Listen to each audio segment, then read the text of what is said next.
खुशामदीद दोस्तों, आप सबका स्वागत है। मैं हूं डॉक्टर इश्तियाक अहमद। आज या कल की बड़ी खबर ये है कि स्वीडन ने और फिनलैंड ने फैसला किया है कि वो न्यूट्रल स्टेट्स की बजाय नेटो के मेंबर बन जाएंगे। ये एक बहुत बड़ा चेंज है स्वीडन के एतबार से। तो तारीख़ी तौर पे 1812 के बाद 2022 2022 सॉरी 2022 यानी 210 साल बाद ये फैसला लिया गया है कि स्वीडिश न्यूट्रलिटी को छोड़ के अब वो नेटो का मेंबर बन जाएंगे। मुझे दोस्तों ने कहा है कि ये एक्सप्लेन करें कि क्या हुआ है, क्या ऐसी नई बात है कि स्वीडन ने ये फैसला किया है। तो बैकग्राउंड ये है कि 1812 से पहले स्वीडन भी एम्पीरियलिस्ट मुल्कों की तरह दुनिया के कई जंगों में इन्वॉल्व था। पोलैंड के अंदर, रशिया के अंदर रशियन एम्पायर के साथ जंगें होती थीं, और फिर इनकी जो यहाँ पे मॉनर्की थी वो ख़त्म हो गई। एक नेपोलियन के जनरल को, बेर्नाडोट को, इन्होंने अपना नया किंग चूज़ किया और उस किंग ने डिसाइड किया कि Sweden is population wise too small, no more war. तो 1812 के बाद कितनी जंगें हुई हैं, बड़ी बड़ी जंगें हुई हैं, लेकिन स्वीडन ने अपने आप को उन जंगों से दूर रखा। फर्स्ट वर्ल्ड वॉर में भी वो जंग में उन्होंने हिस्सा नहीं लिया। सेकेंड वर्ल्ड वॉर में तो हिटलर ने डेनमार्क और नॉर्वे को ऑक्यूपाई कर लिया था, बिल्कुल इनके साथ साथ स्कैंडिनेवियन कंट्रीज़ हैं। तब भी स्वीडन ने अपने आप को न्यूट्रल रखा। और उसके बाद जब कोल्ड वॉर शुरू हुई और दुनिया की पोलराइजेशन हो गई, एक तरफ यूरोप के अंदर NATO, North Atlantic Treaty Organization America ने प्रमोट की, तो दूसरी तरफ सोवियत यूनियन ने ईस्टर्न और सेंट्रल यूरोप में जो कम्युनिस्ट हुकूमतें आई थीं उनकी मदद से मिलके वार्सो पैक्ट बनाया। और जैसे आप जानते हैं कि उस कोल्ड वॉर के दौरान कई हज़ार न्यूक्लियर वेपन्स अमेरिका ने भी तैयार कर लिए, और उससे भी ज़्यादा शायद सोवियत यूनियन ने कर लिए। मॉडर्न वेपनरी आई, बैलिस्टिक मिसाइल्स आई, हाइड्रोजन बॉम्ब्स आए। इन सारी हालात में स्वीडन रिमेन्ड न्यूट्रल। तो अब ये क्या बड़ी बात हुई है कि स्वीडन ने ये फैसला किया है। मैं उस पर आता हूँ। एक्चुअली मुझे जो समझ आती है तो ये प्योरली एक इलेक्शन जीतने की स्ट्रेटजी है, नथिंग मोर देन दैट। लेकिन अगर आप स्वीड से अब पूछेंगे जो जिन्होंने ये फैसला किया है, तो वो जाहिर है बेतहाशा आर्गूमेंट्स देंगे इसके हक में। बट द फैक्ट इज कि फिनलैंड की तो देखें ना, फिनलैंड पहले स्वीडिश एम्पायर का हिस्सा था। फिर जो जंगें रशियन एम्पायर के साथ हुई स्वीडन की, तो Finland was lost to the Russians. जब व्लादिमीर लेनिन ने बोल्शेविक इनकलाब किया, तो शुरू में उन्होंने कई जो थी ना नेशनैलिटीज़, नेशंस जो एम्पायर का हिस्सा थी, उनको आज़ादी दे दी और फिनलैंड बिकेम इंडिपेंडेंट। लेकिन फिनलैंड फिर सेकेंड वर्ल्ड वॉर में सोवियत यूनियन के साथ जंग में उसकी इन्वॉल्वमेंट हुई। लेकिन इस दौरान 1812 के बाद in all the Wars that वो फॉट इन यूरोप, और यूरोपियन से ज़्यादा जंगें, खून ख्वार जंगें, जहाँ पे सिविलियन का और मिलिट्री फोर्सेस की डिस्टिंक्शन ही ख़त्म हो गई, टोटल वॉर जिसे कहते हैं, तब भी स्वीडन ने अपनी न्यूट्रलिटी को नहीं छोड़ा। So the big question is why now, what has happened. Ukraine पे अटैक हुआ है, उस पर भी बहस होनी चाहिए कि पुतिन और रशिया बहुत देर से कह रहे थे कि ये फैसला हुआ था कि सोवियत यूनियन तो अब ख़त्म हो गई है और वार्सो पैक्ट भी ख़त्म हो गया है जो वेस्ट के ख़िलाफ़ बनाया गया था। तो अब नेटो की क्या ज़रूरत है? अमेरिका ने और इन्होंने शुरू में तो एग्री किया, गोर्बाचोव और येल्सिन को इस किस्म की इन्होंने कोई प्रोमिसेस भी दी, लेकिन the west can break promises as soon as it breaks them. This is so well known from the time of British colonialism, चाहे वो अमेरिका में जाएं और वहाँ के लोकल से ये करें या इंडिया में आके इन्होंने प्रोमिसेस कुछ किए, क्लाइव ने, और हरकतें कुछ की। But any how, Sweden kept out of all the Wars, किसी जंग में हिस्सा कभी नहीं लिया, बल्कि सेकेंड वर्ल्ड वॉर में तो स्वीडन की बदनामी हो गई कि इन्होंने एलाइड पावर्स को भी अपना स्टील और टिम्बर बेचा और नाज़ीज़ को भी बेचा। और नॉर्वेजियन और डेनिश बहुत स्वीड्स के ख़िलाफ़ थे इस बात पे कि ये अपने सेल्फ इंटरेस्ट में इस किस्म की हरकतें करते हैं। So what has happened which is so amazing now? Nothing really. ये सबको पता है कि पुतिन ने जो ये हमला किया है, मिसकैलकुलेशन उसकी ज़रूर हुई है। वो इसलिए था कि ये जो नई हुकूमत है यूक्रेन में, जेलेंस्की क्या नाम है यार उनका, it was all the time provoking the Russians कि हम नेटो ज्वाइन कर जाएंगे। वहाँ पे इन्हें फ्लर्ट भी किया गया। तो खैर रशियंस वर वार्निंग नो नो नो। इन्होंने यूक्रेन में बाकी लैंग्वेजेस को मान लिया, रशियन को नहीं माना। हालांकि एक बड़ी साइजेबल पॉपुलेशन यूक्रेन की रशियन स्पीकिंग है, लेकिन उस ज़ुबान को इन्होंने बैन कर दिया। और भी कई हरकतें हैं, but it's not Ukraine that we are discussing. Why has the Swedes decided to join NATO? This simple argument is कि कोल्ड वॉर्स के दौरान और उसके बाद सारी अपना फिनलैंड की और ख़ास तौर पे स्वीडन की जो मिलिट्री प्लानिंग है, डिफेंस प्रेपरेशंस हैं, उसमें हमला हमेशा ईस्ट की तरफ से यानी रूस की तरफ से आने का है।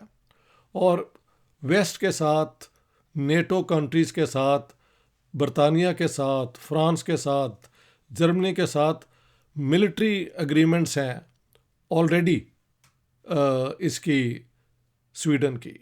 तो इनकी न्यूट्रलिटी एक प्रिंसिपल के तौर पे तो सही थी, लेकिन रूसियों को भी पता था कि ये सारी जो इनकी एफिलिएशंस हैं वो तो अमेरिका और वेस्ट के साथ हैं।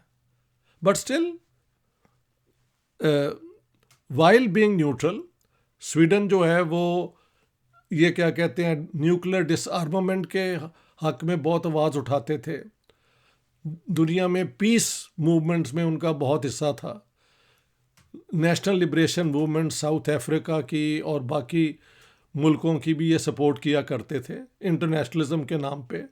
वियतनाम वॉर पे भी स्वीडन का बहुत एक काबिले तारीफ़ रोल रहा है कि एक छोटे से मुल्क ने और प्राइम मिनिस्टर रूलोफ पाल्मे ने अमेरिका को और उसके प्रेशर को बिल्कुल कबूल नहीं किया और वियतनाम का साथ दिया। तो अब क्या हुआ है? हुआ ये है कि इलेक्शन होने वाला है सितंबर में, और कंजर्वेटिव पार्टी जो ये है कि दो ब्लॉक्स हैं स्वीडिश पॉलिटिक्स में, लेफ्ट ब्लॉक और बुर्जुआ ब्लॉक। बुर्जुआ कहना चाहिए लिबरल ब्लॉक। लिबरल के अंदर उनके कंजर्वेटिव भी आ जाते हैं, उनकी लिबरल पार्टी भी आ जाती है, और उसमें क्रिश्चियन डेमोक्रेट्स भी आ जाते हैं, और उसके अंदर सेंटर पार्टी जो फार्मर्स की पार्टी है वो भी उधर ही को लीन करती है, और एक नई पार्टी जो है स्वीडन डेमोक्रेट्स जो कि anti immigration, anti Muslim party है, वो भी उसी ब्लॉक के अंदर गिनी जाती है। इस तरफ कौन है लेफ्ट के अंदर? सोशल डेमोक्रेट और वेंस्टर पार्टी। वेंस्टर यानी लेफ्ट पार्टी। जिसका नाम पहले होता था वेंस्टर पार्टी कम्युनिस्टर। ये कम्युनिस्ट होते थे जो बाद में इन्होंने कम्युनिज्म का वो जो है नाम हटा दिया, अब ये सिर्फ लेफ्ट पार्टी कहलाते हैं। और साथ है यहाँ की ग्रीन पार्टी, मिलियो पार्टी, ये लेफ्ट ब्लॉक गिना जाता है। ठीक है, तो इलेक्शन के अंदर जो कंजर्वेटिव पार्टी के कैंडिडेट हैं फॉर द न्यू गवर्नमेंट, अगर सोशल डेमोक्रेट हार जाते हैं, आजकल सोशल डेमोक्रेटिक गवर्नमेंट है, मगदलेना एंडरसन एक लेडी लीडर हैं जो आजकल प्राइम मिनिस्टर हैं स्वीडन की। तो उल्फ क्रिस्टोफरसन, क्या नाम है यार, उल्फ क्रिस्टोफरसन, हाँ, ये है कंजर्वेटिव पार्टी के लीडर।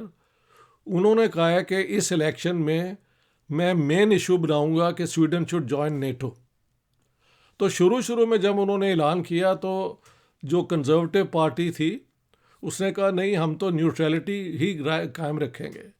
लेकिन जैसे जैसे ये जंग यूक्रेन की बढ़ी और यहाँ पे पब्लिक ओपिनियन जो है वो रूस के ख़िलाफ़ हुई, तो सोशल डेमोक्रेट ने भी अपनी पोजीशन बदल दी, क्योंकि वरना इन्हें लगता था हम इलेक्शन हार जाएंगे, क्योंकि यूक्रेन की जंग बिल्कुल करीब हो रही है। तो फिर देखें, पॉलिटिकल समरसॉल्ट सिर्फ इमरान खान नहीं करते या कोई और नहीं करते, दुनिया में सियासत इस तरह ही चलती है। At this age I now realise कि आइडियलिज्म पॉलिटिक्स में एक अच्छी चीज़ है, लेकिन हकीकत यही है कि you look for opportunities to perpetuate your influence and power. तो सोशल डेमोक्रेट्स ने असेस किया। अभी लेटेस्ट जो पोल आया है, कल मैंने देखा है, उसमें 58% clearly people of Sweden want to join NATO, 23% are against it, और बाकी जो रह जाते हैं पता नहीं 19 या whatever% आप गिन लें, वो दे से वी डोंट नो, यानी नेटो ज्वाइन करना चाहिए या नहीं करना चाहिए। तो इतनी सॉलिड मेजॉरिटी जहाँ पे नेटो के हक में हो गई हो, क्योंकि इन्होंने रूस के ख़िलाफ़ ख़ासे कैंपेन किया है, अपने आर्मामेंट्स भेजे हैं, यहाँ से वॉलंटियर भी गए हैं लड़ने के लिए। हाँ जी, तो they feel very close to the Ukrainians. Ukrainian refugees जो आए हैं तो लोगों ने अपने घर खोल दिए हैं। जब ये एशिया या अफ्रीका से लोग आते हैं तो लोग घबराते भी हैं, उनको दूर रखा जाता है, लेकिन यहाँ घर खोल दिए because they are culturally the same people. I can understand that, इसको ज़्यादा इस पे जोर देने की ज़रूरत नहीं है। लेकिन लोग मुझसे पूछ रहे थे कि जी ये एक्सप्लेन करें कि इतना हिस्टोरिकल जो है न्यूट्रलिटी का स्टैंड स्वीडन का। देखें कौन कौन से मुल्क दुनिया में न्यूट्रल हैं। Switzerland, it remains neutral. Austria second world war के बाद न्यूट्रल रहा है, अब भी उन्होंने डिसाइड किया है कि हम न्यूट्रल रहेंगे। यहाँ स्कैंडिनेविया में फिनलैंड और स्वीडन ने, फिनलैंड फिर भी मैंने बताया जंगों में उसका वेदर इट वाज न्यूट्रल और नॉट, सेकेंड वर्ल्ड वॉर तक उसकी इन्वॉल्वमेंट रही है, बाद में वो न्यूट्रल हो गए थे। लेकिन अब ये दोनों मुल्क, ख़ासतौर पे Sweden, is entering, has applied to NATO for membership. Why? The social democrats do not want to risk losing the elections, simple as that.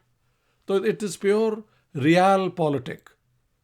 कोई, सबको पता है कि रशिया का कोई दूर से भी इरादा नहीं स्वीडन पे अटैक करने का। हाँ, बयानबाजी एक चीज़ है, nothing more than that. Everybody is very clear. और ना फिनलैंड पे उनके करने का कोई इरादा है, लेकिन ये दोनों जा रहे हैं नेटो के अंदर। और स्वीडन के अंदर फिर भी Sweden could have decided not to go into NATO, लेकिन अब वो कह रहे हैं जी, ना सिर्फ प्राइम मिनिस्टर मगदलेना एंडरसन जो यहाँ के वो हैं मिनिस्टर फॉर डिफेंस, उनका भी ये बयान है, और बड़े बड़े नाम जो स्वीडिश हैवी वेट्स हैं उन सब ने इसके हक में कहा है कि no no no, now is the time to join NATO. Personally I don't think why we should join NATO, क्योंकि नेटो का मतलब है कि you join openly a bloc against Russia. And in some future war अगर nuclear weapons involve हो जाए तो then no country is safe in that attack. तो कुछ जो सोशल डेमोक्रेट्स छोटी सी जो इनकी हाँ जिन पार्टीज़ ने कहा है कि नेटो में ना जाएं वो है वेंसर पार्टी जो फॉर्मर कम्युनिस्ट थे और मिलियो पार्टी जो ग्रीन पार्टी है, लेकिन उनकी तो ज़्यादा वोट ही नहीं है. They are small parties but in the Swedish parliament. So 58% in favour, 23% against, the rest don't know. So it's a clear case. और स्वीडन ने जो सोशल डेमोक्रेट्स हैं उन्होंने पूरी असेसमेंट की है कि we will not win the elections if we don't join NATO. Simple as that. So I thought I will express my views as to why this historic change has taken place. 1812 से लेके 2022 तक 210 साल एक मुल्क neutral रहता है और फिर वो अप्लाई कर देता है. द लास्ट बिट, नेटो का मेंबर बनने के लिए जितने भी नेटो के एग्जिस्टिंग मेंबर्स हैं ना उन सब की अप्रूवल चाहिए. लेकिन टर्की ने कहा कि हम स्वीडन को की अप्रूवल नहीं देंगे क्योंकि ये जो कुर्दिश पीकेके पार्टी है जी, उनकी जो पीकेके पार्टी जो कुर्दिश सेपरेटिस्ट पार्टी है जिसको वो टेररिस्ट कहते हैं और जिसको अमेरिका ने और यूरोपियन यूनियन ने भी टेररिस्ट करार दिया हुआ है. वो कहते हैं कि स्वीडन के अंदर ये कुर्दिश जो according to the Turks terrorist जो हैं they have a free hand. सियासत में भी हिस्सा लेते हैं, पार्लियामेंट में भी इनकी आवाज़ सुनी जाती है.